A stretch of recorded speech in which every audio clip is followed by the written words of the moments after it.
What's up, everybody? Welcome back to another episode of the Faithful Agent Podcast. We are glad that you've joined us. And quite honestly, it's been a little while for Tyler and I since we recorded because he went and had another baby, which is amazing. We like that, right? Bo is, what, as we record, a month old? Yeah, a month old. Yeah, he's a month. Wow, that's amazing. We still haven't met him. Tyler obviously doesn't actually love me. But I love you still, buddy, and that's you guys okay. Blame me? That's what matters. I do. I know.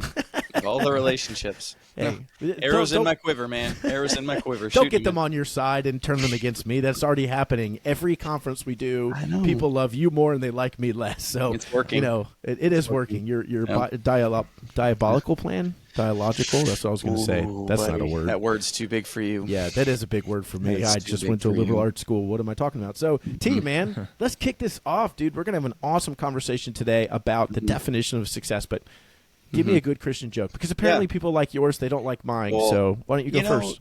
We've gotten feedback, right? We've asked you guys for feedback. Tell us what you like about this. Tell us what you want. And, overwhelming feedback has said that you do not like our jokes. So we're just going to keep doing them. Exactly. That's the standard Garrett operating procedure. So all of you people listening can get a small dose of what I endure daily with this guy. But not daily, because you don't always answer my phone call, but every other. Not on accident. It's for the sake of our relationship. Yeah, that's right. But my joke is, what do you call a priest who becomes a lawyer? A father-in-law. Oh, that's good. Hey, Remington kind of laughed at that. That's right. Pretty funny. That's right. You're surprised. You're always surprised. You have like such a low expectation of me. It's true. I'm sorry, I can't even tell a bad joke. That's why you don't ever let me talk. It's true. You have such a low bar. But I love you anyways. Okay, so I have a question for you. Okay. If Moses were alive today, Tyler, why would he be considered a remarkable man? Because he'd be several thousand years old. Hey, you might say that got a better laugh from Remington. I think I'm gaining ground again on the joke front. So that was awesome. Audience, please put your poll and tell us who was better. We've got an awesome guest today, Remington Ramsey. With a name like that, how could he not be successful, right? You have to if your name is Remington Ramsey. And Remington has started Real Producers. Many of you, they're in 130 cities around the country. Real Producers Magazine launched that in 2015. They're going to have a $30 million in revenue. As a podcast, Real Producers, they're going to be launching their first national event next year, 2024, maybe 2025, so check that out. Got married in June, which is awesome, man. Super excited for you, bro. Blended family with 3 kiddos, man, and it's super awesome to have you here. And today we're going to be talking about the definition of success. One of the things Remington was telling us is they're really highlighting the top 5% of agents in each local market wherever they go. And I mentioned to him this idea of the scoreboard that I've been talking about, audience. You hear me talk about that. There's this common agent scoreboard, transactions, GCI, all those things that we just all kind of measure success against, whether or not we meant to or not. And it causes us to do things maybe we weren't going to. We need to have our own scoreboard, right? So Remington is the perfect person to come in here and have that conversation because their business highlights those top people. But what does success really look like? So Remington, man, thank you so much for joining us, brother. Bro, just dive right in. The definition of success in real estate. Oh, boy. Well, thanks for having me, guys. I'm a huge fan of what you're doing here with Faithful Agent. Great concept. I'm sure you've got a great rapport with your listeners, something that we all aspire to have. So success is funny because it's in the eye of the beholder, in my opinion. We've had, think about this, we've featured 12 people on the cover each year, right? Every month there's a cover story, and there's 130 cities. So quick math, that's a lot of realtors giving their explanation of what success is. And I would say most people, when asked that question, say, well, it's not about money, it's not about selling houses, man, I'll tell you that right now. But in reality, like, that's what success truly is. Like, show me what you mean versus tell me what you mean. But a wise entrepreneur once told me they'd never put your net worth on your tombstone. And right. I think that if we I think when we get to heaven and we're thinking about what a successful life here on earth was, none of us are going to like open up our bank account and see how much what I accomplished.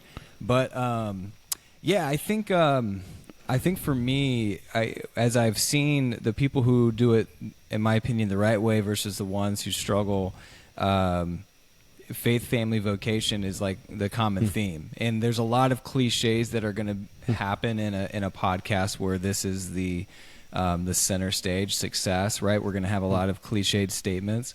But I mean, I think I would really challenge people to ask themselves, like, do you really think what you're doing now is going to further the goal that you have for yourself? Because I've met some very happy poor people, and I've met some very unhappy rich people. So I'll pause there for reflection, because I feel like that's kind of the direction that I'll probably take success. Yeah, that's good. Yeah, I think it's so fascinating. And T, I want your take, because you obviously played professional baseball, but this concept of you've met a lot of really happy poor people, and you've met a lot of really unhappy rich people, right? We all would say that, it's not money. Money's not going to define our happiness, right? But then we all pursue the same thing, right? But then we pursue it anyways as if it does. Like, I had that realization where I woke up one day and said, it's not about how many deals I've done or how big my team is. And then I look on my whiteboard, which I'm looking about right now, and literally what I was measuring was how many deals had we done and what the size of my team was, right? It's like, wait a minute.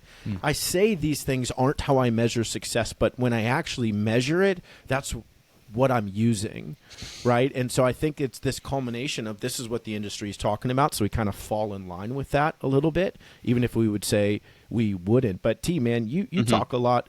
Number one, Remington, you use Tyler's favorite word, which is vocation. You can count on multiple hands and toes. That's his jam, huh? How many times he says the word vocationally in a given podcast. But that's right. T, yes, right, T. Man, you were in a space where faith, family, vocation, that was completely swapped, right, in the professional field. So what do you think about that? Yeah, I think it's great. I love what you said, Remington, about just the clarity that we spend so much time. If it's not about money, it's not about selling houses, but so much of what we're investing our time and our energy into is that. So one, it's about, this is another image that I use all the time, cleaning our mirror and saying, what is our motivate? Like, why are we doing those things? Because selling houses and making money is not a bad thing if we do it for the right reasons with this prioritization that you talked about in mind. If you have a really clear understanding of why you're selling houses and why you're making money, and you're doing those for reasons that are aligned with the kingdom and your greater purpose, that's a good thing. Sure. You know, that's absolutely a great thing. You don't have to be a believer, love your family, pursue your faith, be passionate about what you do, and not make money. Like, those things are not mutually exclusive. Like, in fact, they should be somewhat married in a way, because if you're excellent at the things that you're passionate about, then the world will reward you for those things. And so, what I think that the discrepancy comes in, and the danger of pursuing those things is that we get lost along the way. You start realizing that, I'm trying to make money, and I'm trying to sell, or I'm trying to run my business well so that I can provide for my family. And you start using these motivations selfishly for your own pride and for your own vanity. And we're just not strong enough on our own to recognize that. That's why we need people in our inner circle. That's why we need accountability. That's why, we need to have these self-checks to say, like, what am I really laboring for, and what am I working for? Am I doing it for the right reasons? Is it lining up with my scoreboard, which I know Garrett will talk about? That's such an incredible image to what we're talking about right here. But I mean, when I was playing ball like that, I was in a room of lost dudes looking for one thing. I mean, every day you're focused on winning, which is winning is a good thing. It's good to labor to win, like we do, not a sin to win. But when you get so lost in, what your statistics are, or what your paycheck is that's coming every 2 weeks, and the life that accompanies that, like, to whom much is given, much is expected, and it's easier for a camel to fit through the eye of a needle than a rich man to get into heaven, because all these things that are layering on top are just stacking the deck against you if you're not constantly coming back to the foundation and recognizing what your motivations are and the whole thing. So, G explained the scoreboard. I don't know if you've talked about it already here. I've heard you talk about it so many times. I don't know if you're talking about it today, but this is a perfect time for you to explain what that means. Yeah. Well, so, and we talked a little pre-show, because I want your feedback, Remington, right? the scoreboard, again, is simply the common agent scoreboard, number of transactions, what was your GCI, what was your volume. And then my challenge is create your own scoreboard, right? For me, I realized a year ago, I don't want to make decisions off that. I don't want to work Fridays. I want to take a day date with my wife on a Wednesday. I want to not work past 5. Basically, I'm not going to give up my wife or the little years of my kids for whatever the world defines success, right? So, man, you live in this world, Remington, of the top performers, right? And you talked about the average faith, family, vocation, but man, what is it? How many of those people would you say really do have a clear understanding of their purpose? I mean, I don't know what percentage. I do know that a lot of people think they've got it all figured out, and they don't.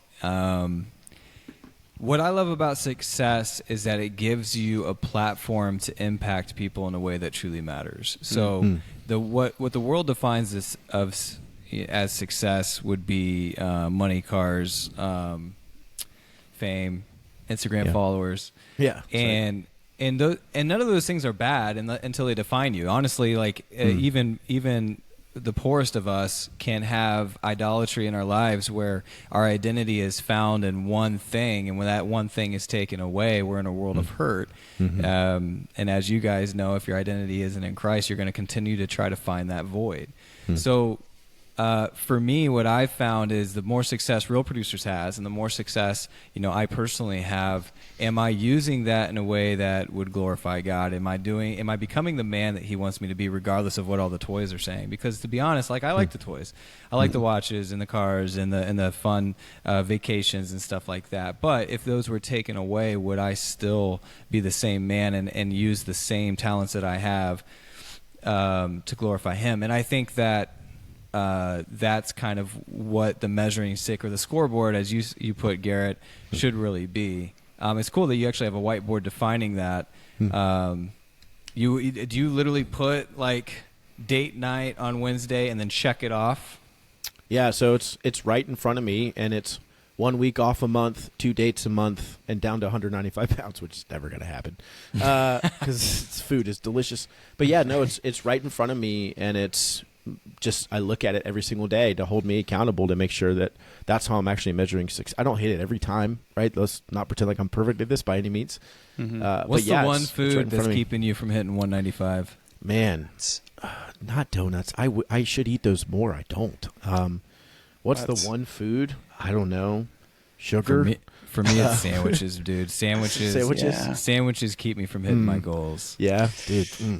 A good sandwich. Man, we talked about a brunch place before we even got on the show. I know, it's the first thing we discussed. Yeah, right. We know what we're all motivated by, and it's okay. The Lord made good sandwiches too. No, I love what you're talking about too.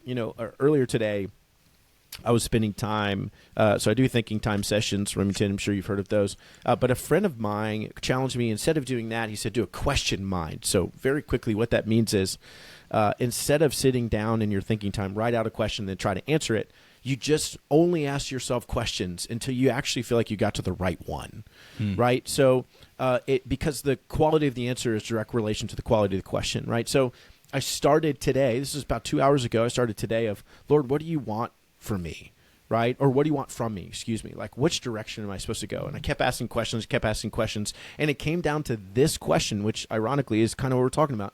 I wrote out and to ask myself, and I did thinking time around, am I seeking faithfulness or financial security? Right? Which one of those am I going for?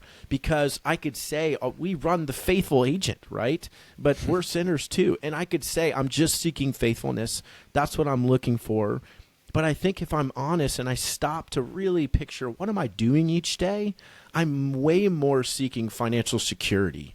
I'm going after comfort, not in pursuit of my convictions, right? And that's difficult. And man, is that it convicts, to use the same word, convicts me. And that's why I was spending that time like, man, Lord, help me to pursue my convictions and trust that you're going to provide. But I think there's this aspect of, we say, I'm going to be faithful. Exactly what you said, Remington. All of these things, like having great vacations is awesome, man. What a blessing that we live in a place that can make the money to do those kinds of things. The Lord is so kind in that, and we shouldn't ignore His kindness in that. But what would happen if He took those away, right? how faithful would I be if all of a sudden no money was coming in? Right. Where would my heart be? And hopefully by his grace, that will never happen. But if it does, I got to understand who I am and where my heart is. So, man, what do you I just love your reaction to that, seeking faithfulness or financial security. Well, Tyler said something earlier. Like, I think your relationship with money is what the most important thing is there, because, like, I grew up pretty poor. And so the money was indirectly kind of evil in my eyes, like bad. Like, if you have it, the people that do have a lot of it are bad. Like, you should, once you get it, you need to give it away. I grew up in as a pastor's kid, so there was no extra money. But when I started seeing success in business, it was really kind of a scary transition of like, oh, is money good? Like, what is it?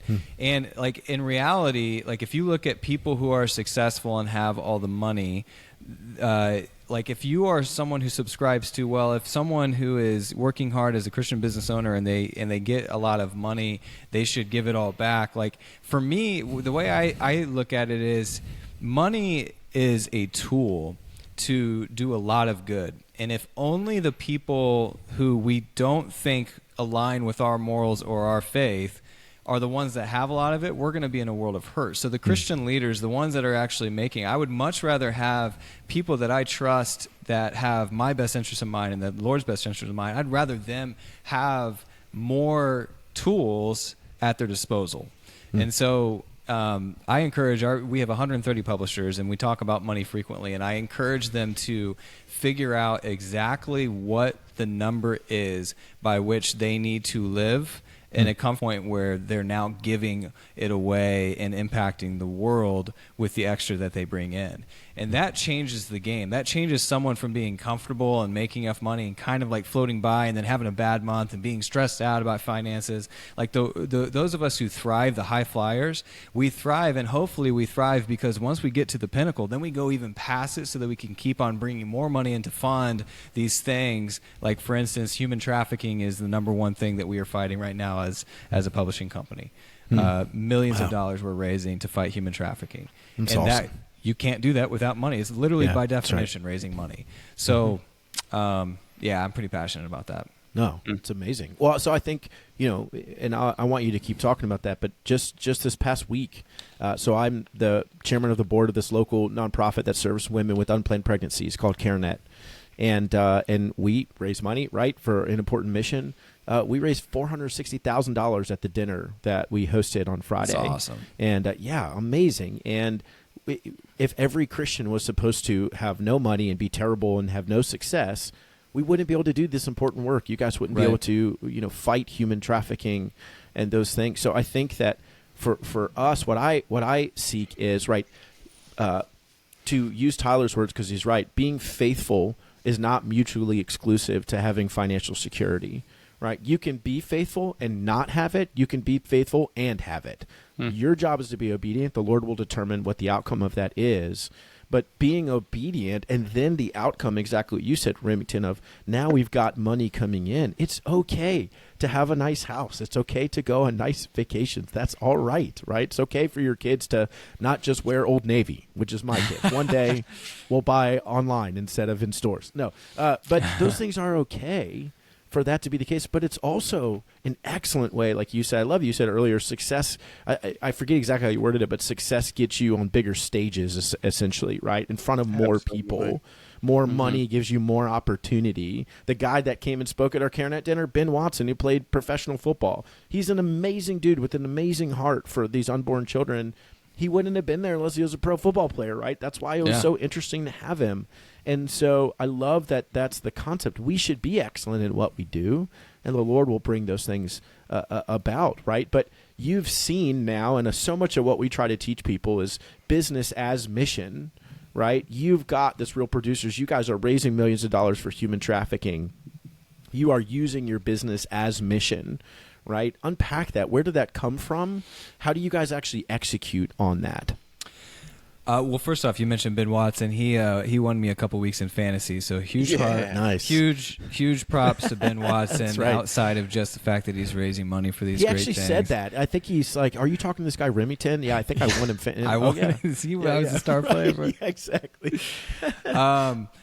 Okay, sorry to derail you. Nope, So basically, the structure.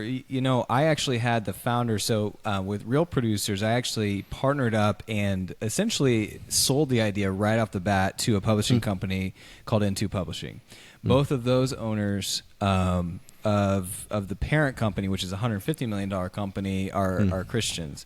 That's and so I had one of the founders on, his name is Dwayne, and he talked about the dynamics of how you pick and choose which charities and organizations to actually give money to, because once you see success, everyone's asking for it, and you want to say yes to everybody, especially the ones that align with your values.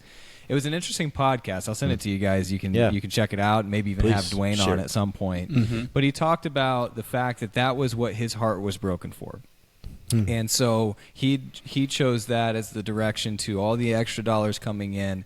And then what it evolved into is we now actually figure out based on sales. So like our publishers can actually, based on how many sales they make, tell you exactly the number of dollars that is going into these organizations to fight human trafficking. And now when I'm working, and again, like sometimes as salespeople and business owner, we're fat and happy, right? We're fine. We're comfortable, and comfortable is dangerous. And so like if you're looking for reasons to be inspired past just the immediate success of your business, tying it to something that's much greater. Now when I make a sale, and you can share that with the people that you're selling to, you can share that with your sphere, the clients, the consumer, and everyone around. And the quote earlier that I said that I love and subscribe to is that what I love about success is that it gives you a platform to impact people in a way that truly matters.